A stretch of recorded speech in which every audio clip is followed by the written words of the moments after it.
Hello, and welcome to Theatre in the Apocalypse. This is episode 6, featuring Hope Azeda from Rwanda. Now, Hope is one of the leading theatre makers in Rwanda. A playwright and a director, she founded the Mashirika Performing Arts and Media Company in 1998. Hope is an alumnus of the International Advanced Research Institute of Brown University, and she's also a member of the Lincoln Center Directors Lab. She's also a fellow of the Africa Leadership Initiative. Hope's work has been featured not just at home in Rwanda, but also at festivals in Stockholm, Copenhagen, and Sofia. And her company has played in a wide range of spaces, from refugee camps to football fields to village halls. So Hope has been living and working in Rwanda since 1998, and her work is entrenched in dealing with the process of peace building in the aftermath of 1994's genocide. In 2004 and 2014, Hope directed the two productions that marked the 10th and 20th anniversaries of that event.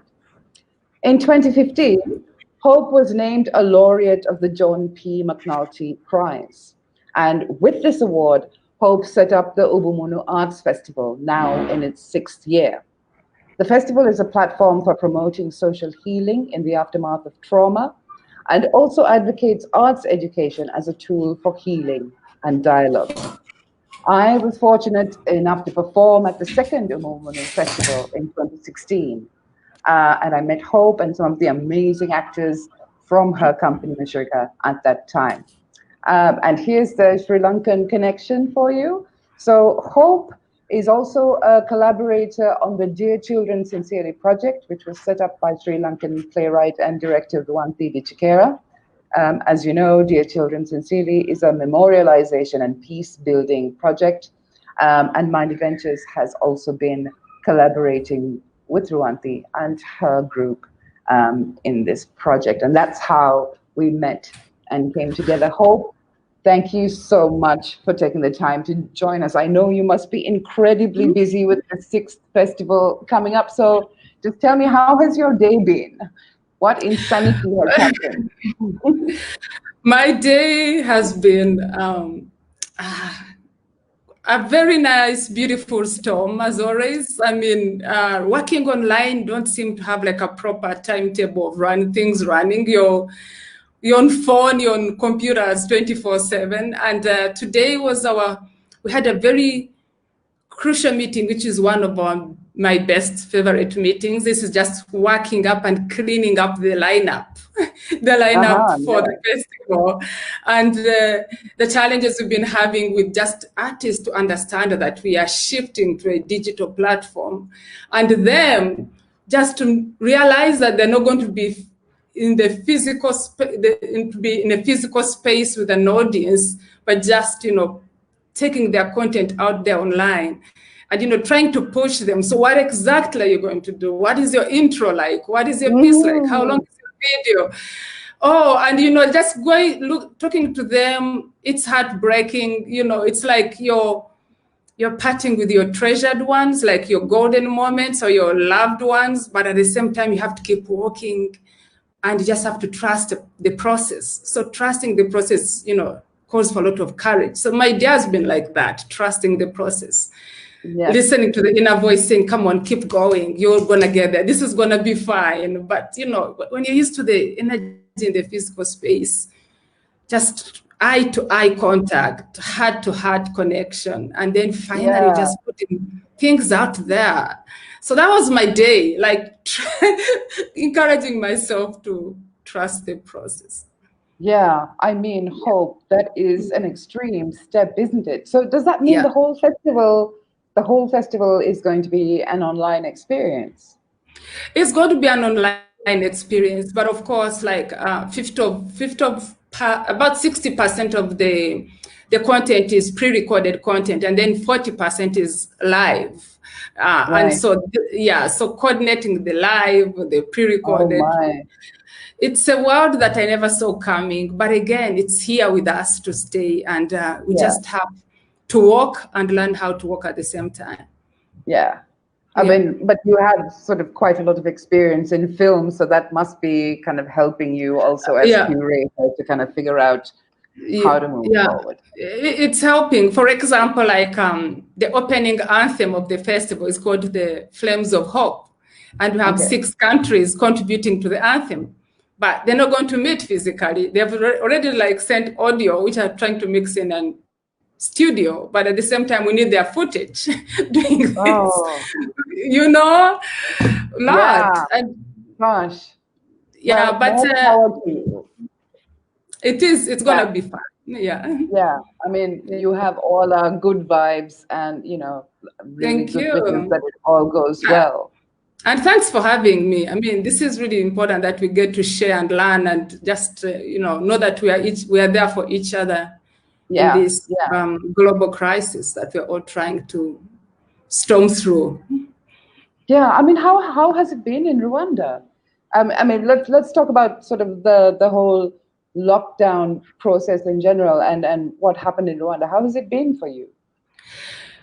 Oh, it's just been the same like the way it was around the globe, opening things in bits by bites, like bites and bits, and Yeah. But the lockdown also came when we didn't see it coming. We didn't see it coming. We were in a rehearsal, working on a piece called Breathe.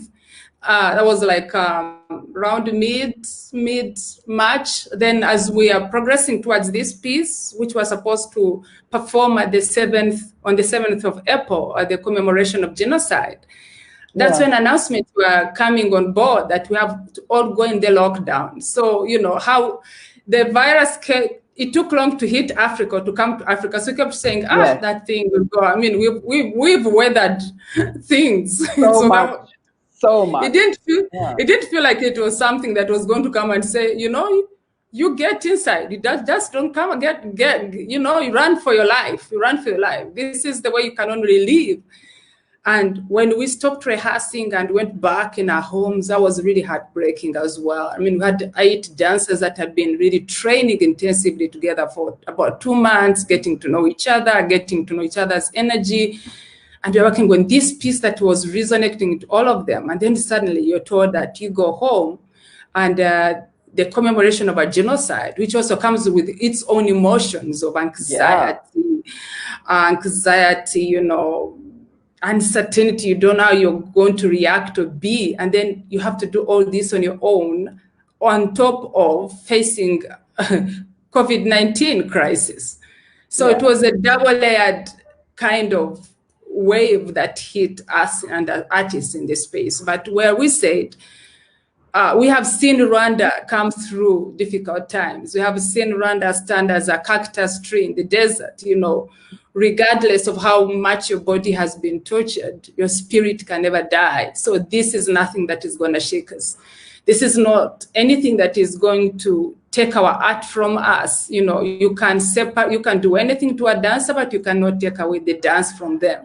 So why don't you just get a candle, stay in your house, look at that light on the candle, connect with that light, engage with that. Let that light you see be a ray of hope, be an open door to your other life, and engage with that light all the time and create work. So we came up with this piece of whereby we're sharing works with dancers, just dancing with the candle.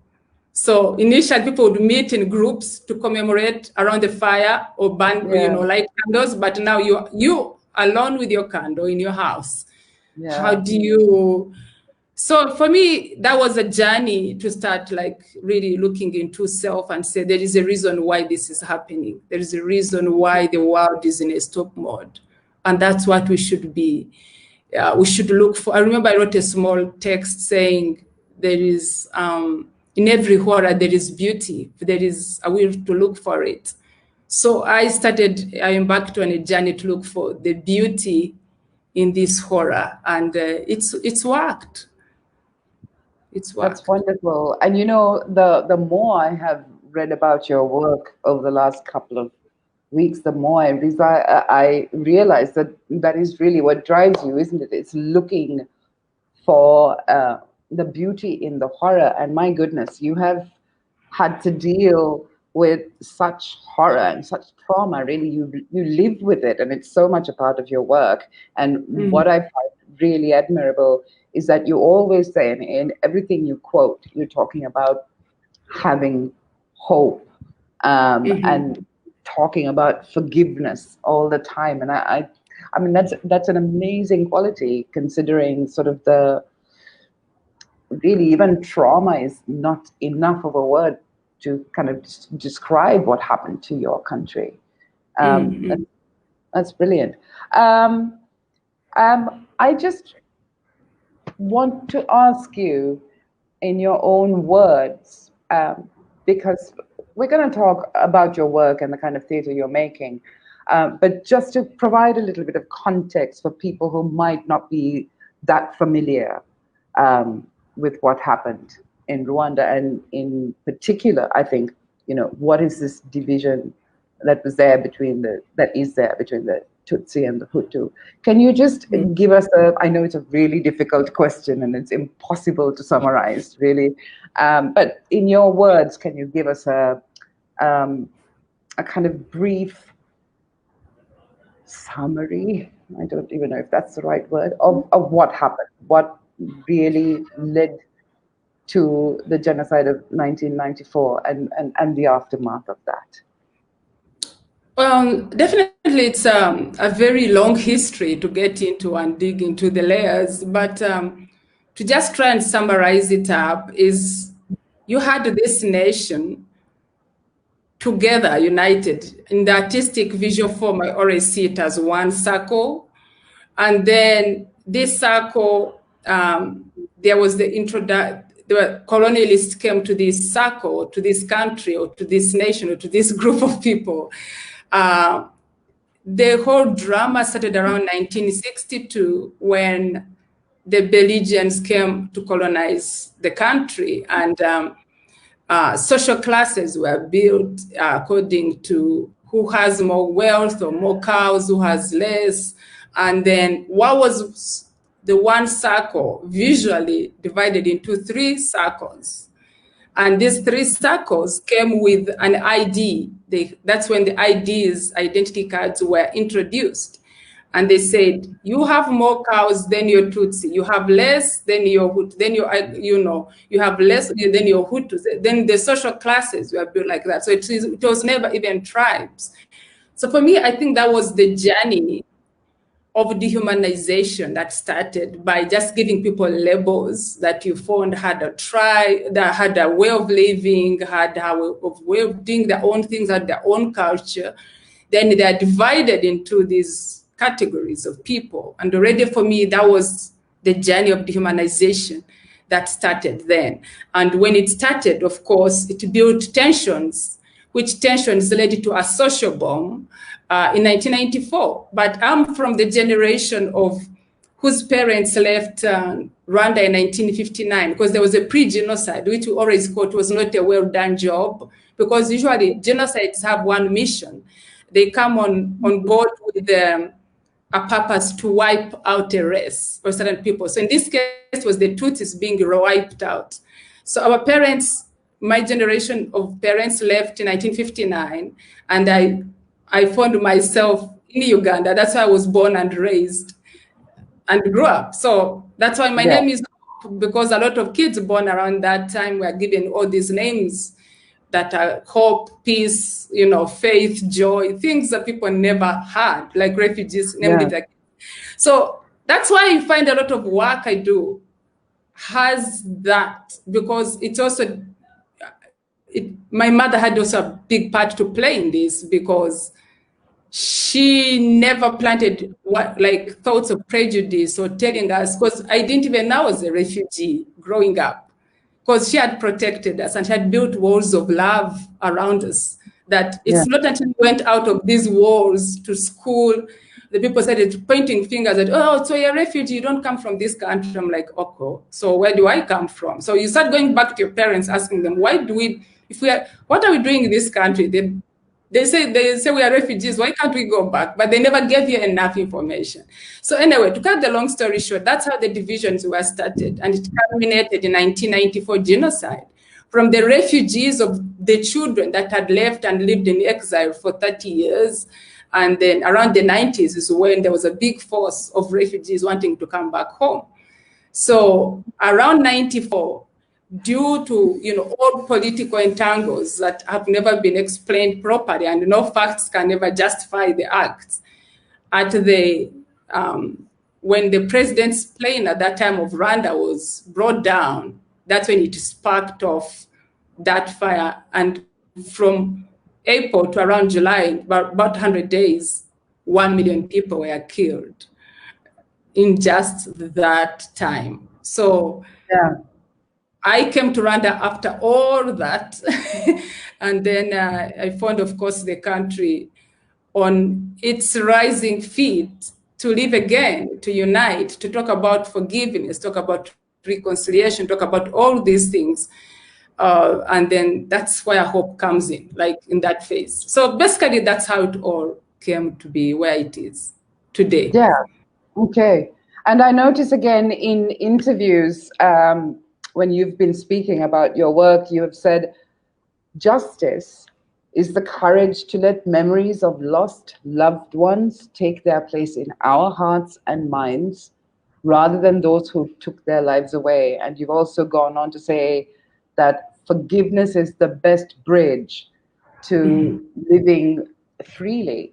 And I've also noticed, Hope, in the last couple of days, that in spite of lockdown and the coronavirus and things, that process, at least in the sense of the law, seems to be going forward.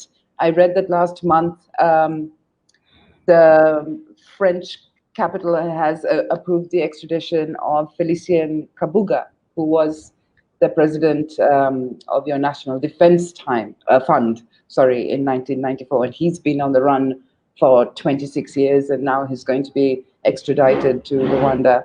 And then I also read that there's another man and also a woman who have been charged with genocide crimes. So is justice taking place? Is the kind of justice that you have envisioned, is it happening? What are your views on it?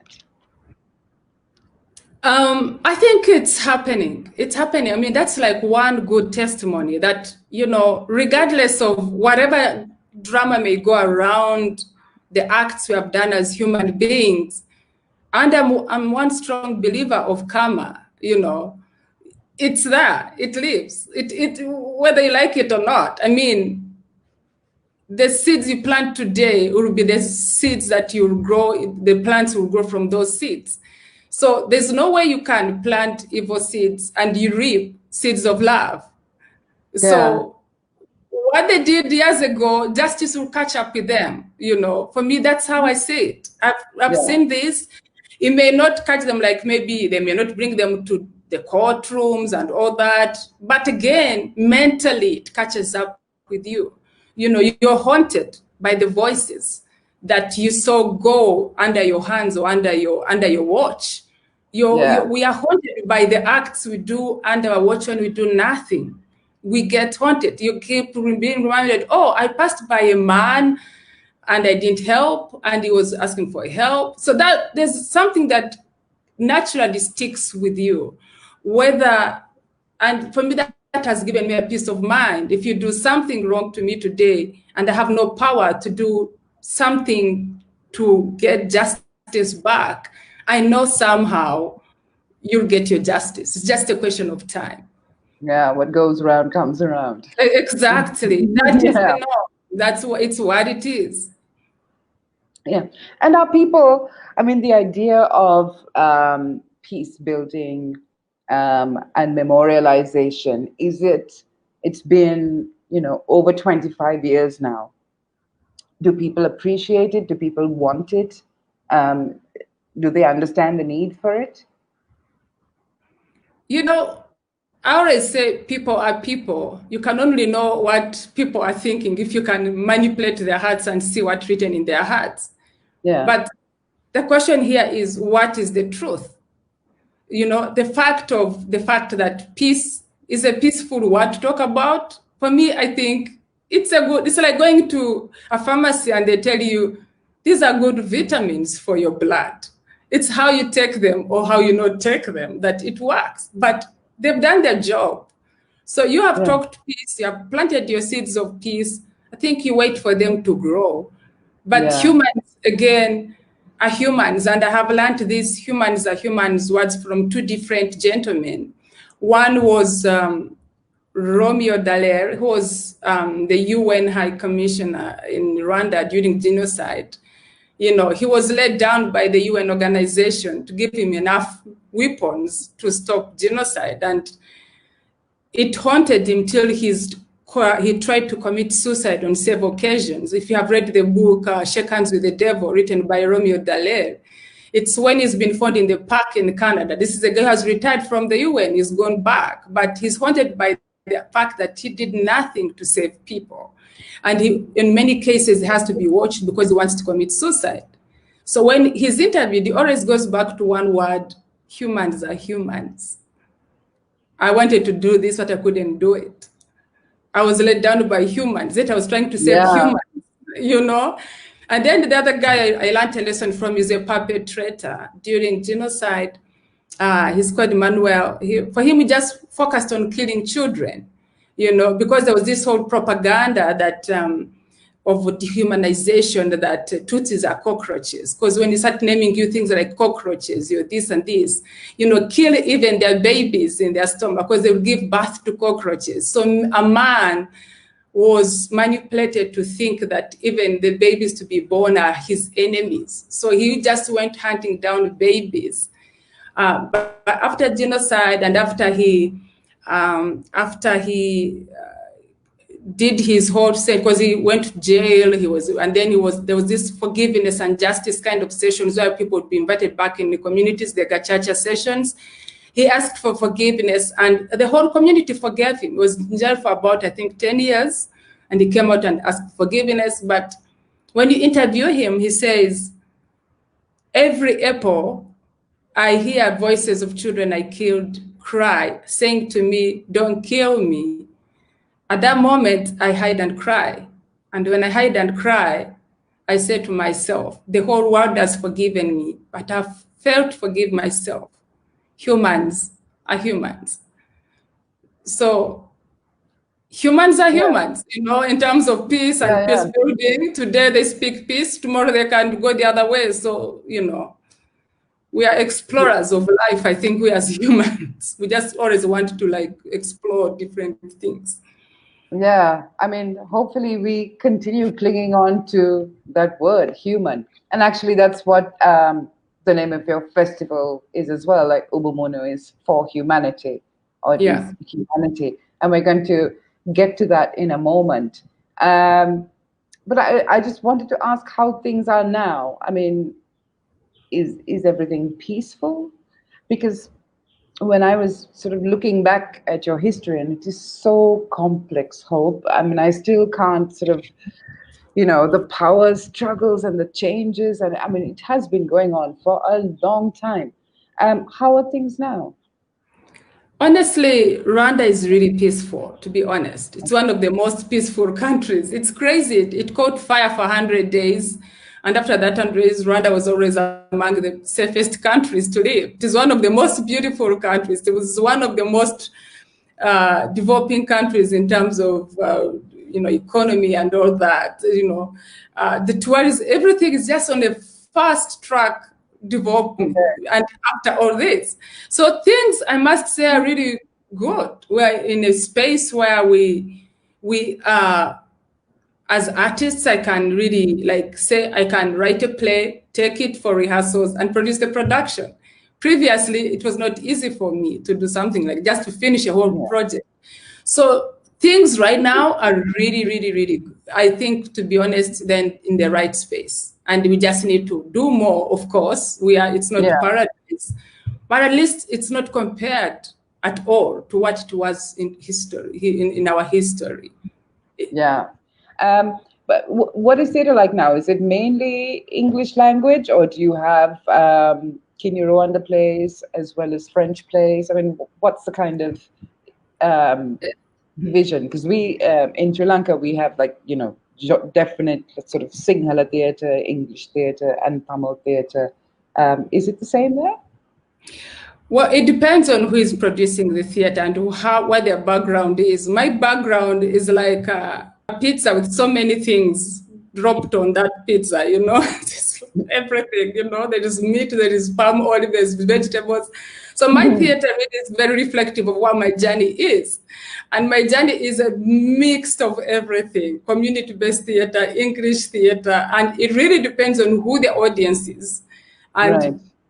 My companies, when we are commissioned to do work, our first questions are like, so who is our audience? What language do you want in this? Because we can do French, we can do English, we can do Swahili, we can do anything, or we can do pure Kinyarwanda if you just want community. If you tell us your audience is not like a well-educated audience, then we go community-wise. We try to really speak with them. So that is what Hope does with our theater. But other theaters can do different things. They can do just French, you know, because the director speaks French and the script is in French and the actors have to be in French. And the same thing like movies. I mean, sometimes I'm casting movies just pure French. Some movies are like a mix of everything. But like the theaters I really enjoy right now is I like working a lot with young people. And the young people here are multilingual. They have everything. Like none of the young people speaks one clean word, one clean sentence in any language. It's a mixture of 4 different languages in just one sentence. Just saying, I'm going to town, you're going to hear French, Kinyarwanda, you know, and that's who they are. So if you're trying to appeal to that audience, which is now happening like digitally because they are the ones on social media. So you need to like really address all of them. You know, the audience we have like right now on our digital platforms is everything audience thing, you know. So we try to, you know, be everything, buffet kind of. It's like a buffet theater, I think. Yeah, but that's so exciting. I mean, I think that's the most exciting thing about language is that you can have like 4 different languages in one sentence. I wish, for me, I think like that's the future, especially in a country like ours also where we have all these issues that are based very much around language and communication. I feel like it's a really progressive, positive step forward to do that. That sounds great. And also, if you see Rwanda after the 1994 genocide against the Tutsi, it was like a boiling pot of cultures.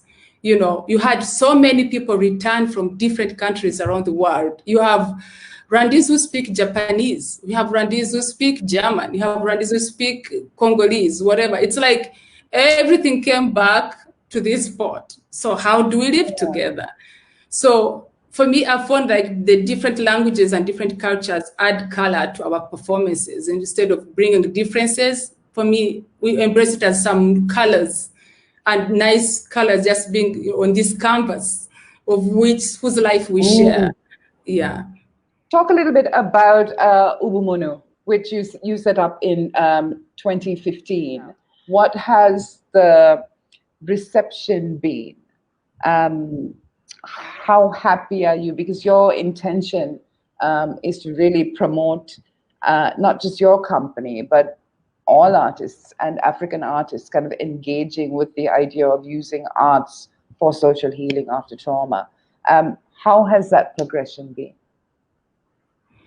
Well, it's been, I'm humbled by the growth I have seen. First of all, for me, it was about getting that trust from people. Can people trust this space?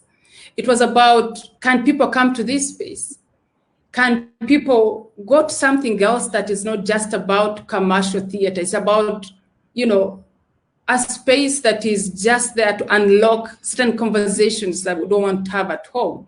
Will people really buy into this, or people just want to, you know, live this kind of life where life is a paradise? You know, so for me, that it was just journey. Can we take off our masks slowly?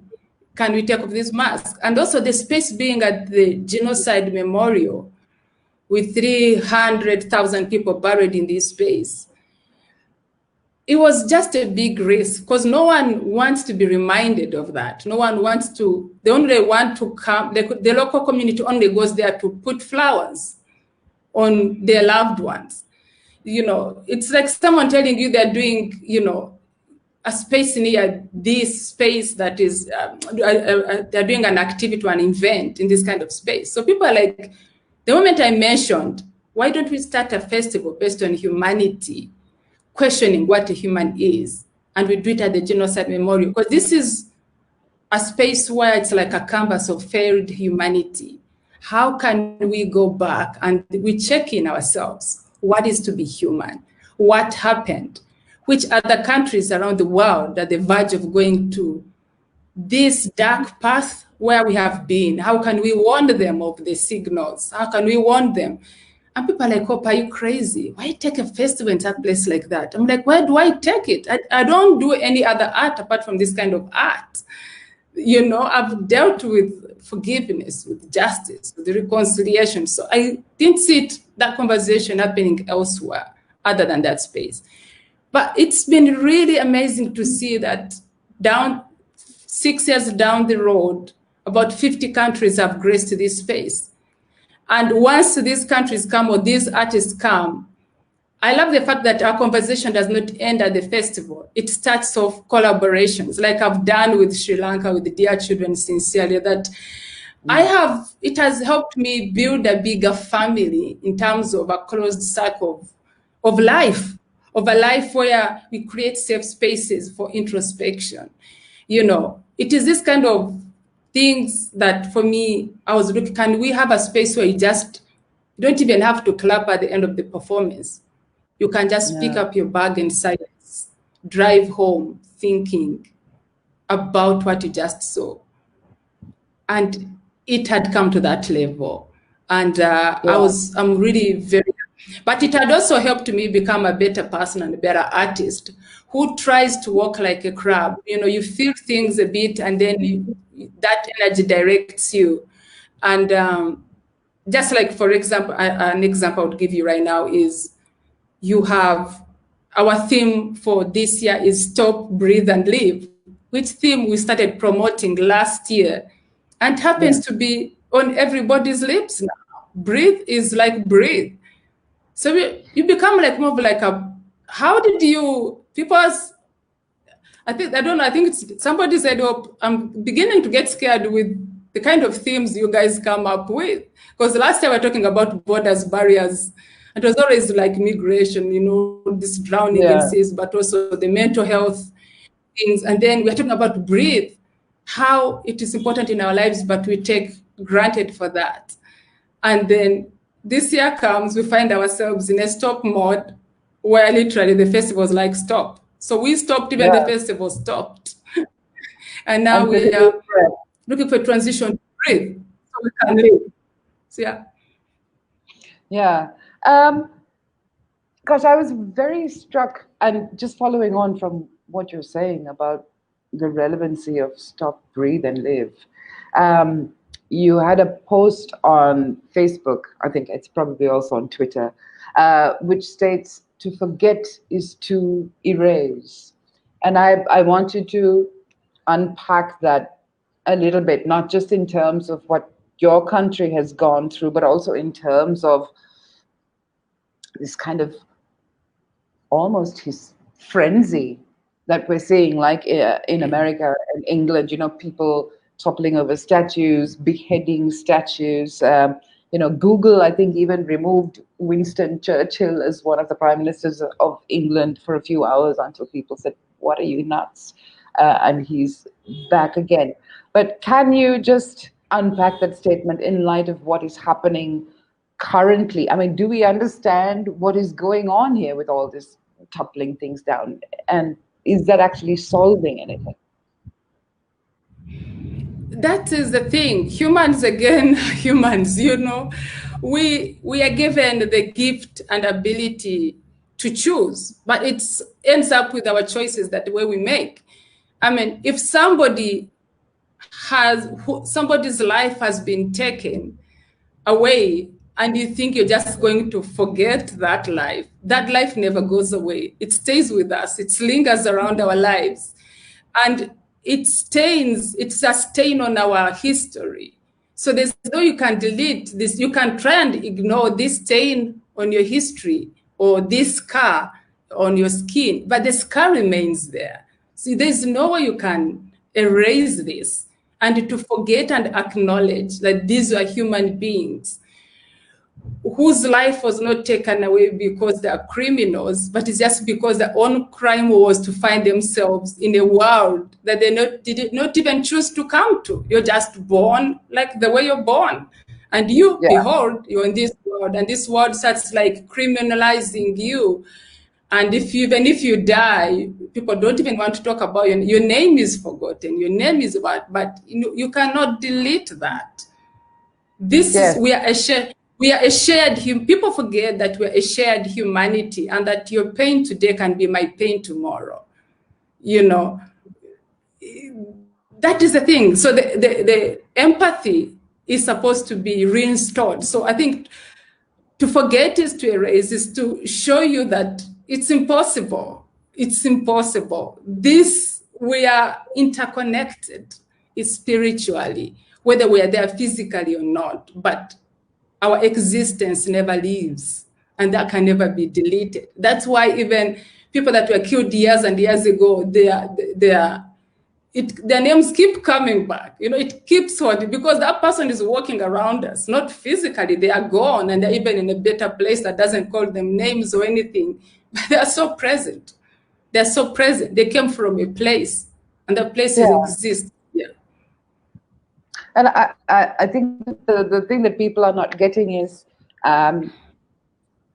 memory, really, and the way we remember things. And these events, which are recorded for us primarily by the victor, what we need to do now, and what these people need to do instead of pulling down statues, is actually put up memorials saying, hello, this happened, and this man was a slaver, but he also built these schools. But show the other side of the story as well, and acknowledge that, because people need to be seen, people need to be heard, their stories need to be revealed, and that is how, again, we preserve this idea of we are all interconnected. And also it's the fact that, sometimes when we put ourselves in the space to remember that memory, it's a painful space. It's a space that helps us acknowledge. It's a space that reminds us, maybe it depends on which side you are. It's a space that reminds you that these crimes exist. And if you're even part of this crime, it even becomes more haunting. But sometimes facing this hard truth helps you also start a healing process. And it's not until you start that journey that you can heal. Because it's like you're avoiding your wound, which wound is becoming a cancer. And without cleaning it up, facing it, and saying, you know what, I'm sorry, I did this.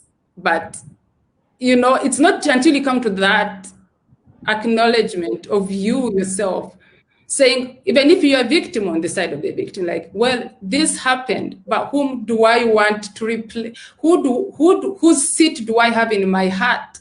The perpetrator's seat or the victim's seat? Or my people, whom do you want to give this seat in your heart? Whom do you want to engage, and whom does your soul want to sit well with? This song that all is well with their soul, because all is well with their soul, but all is not well with you who is living. You need to be all as well, all is well with you as well, because they're gone.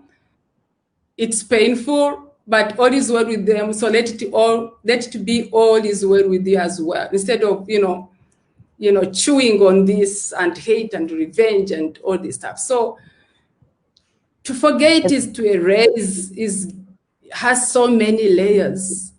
So just to go back to the festival a little bit, so 60% of it is going to be online, and then 40% of that is going to be live. How is that going to work? We are collecting content from different participants, and what's happening is that we have an event app called Hoover. that where we are centralizing everything. And in this event app, you can access panels, you can, visit exhibitions, you can chat with people, you can meet new friends. It's just like a digital other building of events up there. And it will be running for about 2 hours every day. And we are trying to stay to what Ubumuntu was like physically, have an opening session that introduces you to our cultures, Rwanda, have panel discussions. This time, the whole first day is, beautiful, really panels with different artists from all over the world. And then day 2 is one of my special days, which is really going to dig into crimes against humanity, meaning all performances that we are bringing on board, like from Rwanda, Sarajevo, but also panels around like the Slave Museum from USA, the Kigali Genocide Museum, performances that were influenced by these kind of spaces. And then day 3, day 3 is again another powerful. But the feeling good feels good, but it's not. I'm also learning to just like condense it, like, okay, so we're going to have a coffee breaks at this point. I'm like, how does a coffee break look like? Yeah. People are like, oh, this is when people check their messages, when the people just like, take a break before another performance. That's I'm like, wow, it's not it's not my world of things, but I'm making myself be like an open church to learn and receive people. That I'm just trying to be the hope I've been. Open up, receive people, have conversations, share experiences, and that's all we need. That's all, and need. But also create awareness in this. We want to create an awareness about what's happening in the United States on Black people or Black people around the world. That so we have like a cyber poetry performance by just women of color around the world. Taking over, talking about, and it's just amazing. So they have collaborations, like we have 6 countries in one performance virtually.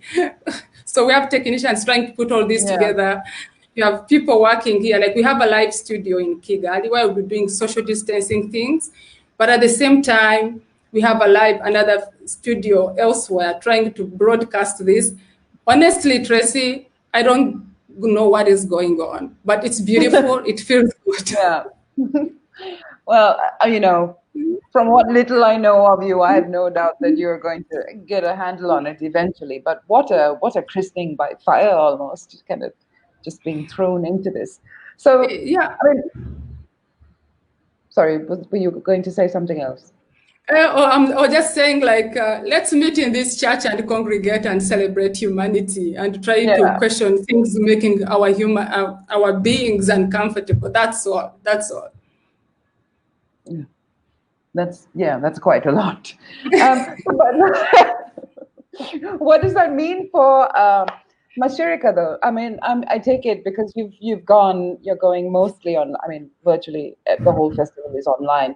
Has all theater come to all live performance, has it kind of come to a standstill in terms, not just in terms of theater, but sort of bands and, just Kigali being the capital city, has all live performance come to a standstill? And what is how have your performer friends been affected? Well, everything has come to a standstill. We had productions, and what really keeps us on feet a lot as a company is our community outreach programs. So we go out in communities, in refugee camps, and use art as a tool for social transformation. So our crowds are coming to almost 10,000 per audience, but because of social distancing, all that came to a halt. So all our celebration of our 20 years, everything came to a standstill. So now we are talking with our clients. How do we adjust? How do we go to a refugee camp that is so packed in one area? How do they even listen to people who give them how to control their lives? So we are trying to adapt to that kind of odd situation whereby people are like 1 meter apart in a field, And then also your actors are 1 meter apart. So that means if you had 12 actors, you make them 6, so you have enough space to put them apart. Because the picture that goes out really counts well in how protective you are. So most of the things really stopped. Comedy shows stopped. DJs were affected because no events or sports clubs or nothing is open. Nothing is open. Yeah. And so it's just been that time of us like asking ourselves, so how do we start speaking this new language of being online? It's just like you find yourself, like Hope coming from Rwanda, and you find yourself in China the following day, and you have to like learn quickly how to speak Chinese or but it's what it is. Yeah. For us as well, just so many actors and singers and everybody just out of work now and trying to figure out how do we make a living? How do we go forward? I mean, are you, as the artistic director of your company, are you kind of facing those issues of like, how am I going to support my staff, my people in the future? Of course, yes. Of course, yes. And that is the biggest problem, because we love each other. We can't just like say, we are stopping. I hope not. I hope we don't come to that. And we've been pushing so hard to make sure that because like our company has about 8 supporting staff, and to pay them their salaries every month, we're just like, hanging on. Like, I hope things go back to normal tomorrow, because otherwise we won't sign for more projects. If we want more clients now to come on board, they're talking, every proposal you see has the word COVID in it. Yeah. So how do we now start dancing to the new tunes of COVID? And how do we change our game? And how do we, start being comfortable with being online? Because we don't like those things of being online when you're physical. We don't. Things No, we don't. Yeah. We like people. We just like the energy in the space. But I mean, it's what it is. You have to leave 1 foot online and 1 foot on the soil. It's what it is, and we just have to embrace the new norm. Hope, I'm gonna bring on we've got a couple of questions now, so I'm just going to put them up for you. The first one here is from Pumi Vijay. I would love to know how you and the artists at Mashirika currently adjusting to moving the festival online this year due to COVID reactions. What are your thoughts on prospects for international theatre collectives and festivals in general during this time? We are stepping in the hot waters for most people are doing festivals like in July to test how it feels in this space. I'm sure that's what we'll be sharing. We'll be sharing all our experiences with people who want to do things like that.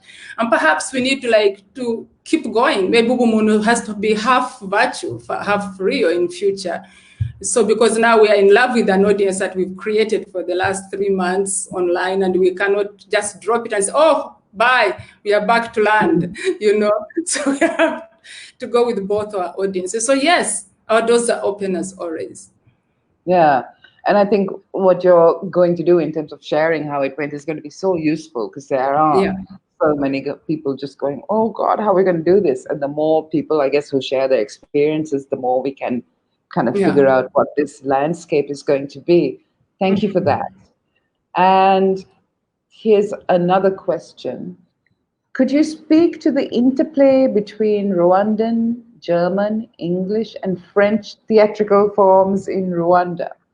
Do colonial theatre practices influence national theatre? Oh, I think, of course, yes, because it's like Hope comes on board with Shakespeare because I was born and raised in Uganda, where it's a British colony. So my theatre, my performing art is more like around those areas. When you come to the French, it's a different form. So yeah, it influences. You can see a bit of traces, especially in terms of language, that my plays are so drenched in English, and another one is so into French, and another one is into.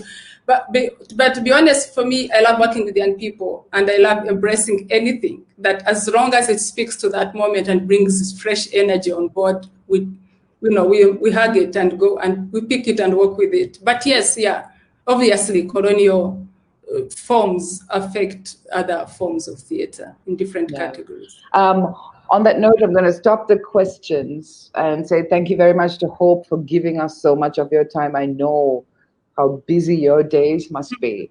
And just before you go, I'd really love it if you'd share your reading with us. Of course, yeah. I think it'd be nice to read about the Breathe poem, because I write little poems. Breathe, dear child. Breathe, dear love. Awaken you, the child. Stretch your imagination. Don't think outside the box. Kick the box. Just think. Let your mind wander of wonders beyond ocean's end, beyond sky's bend, with rains of ink. Breathe notes unknown. Breathe wisdom unfound, from morning to dawn. I pray you find laughter and live. Quack like a chicken. Crack your ribs with bursts of joy. For when you do, the world laughs with you, and at that moment will become a treasured memory of goodness. Let the giant in you rise like the sun, fly like the birds above the skies, laugh out loud, qua, qua, qua. Qua, qua, qua. Lovely, lovely. And I think that is a wonderful note to end on. Hope, thank you so much for joining us. And you have all our good wishes for the festival. Thank you. Just before we wrap up, just let me remind you that next week, Andre Hausen is talking to Sri Lankan playwright and director Arun Velandawe Prematilaka. So join us next Wednesday as well. In the meantime, from Hope and from me, it's goodbye for now. Bye-bye. Bye.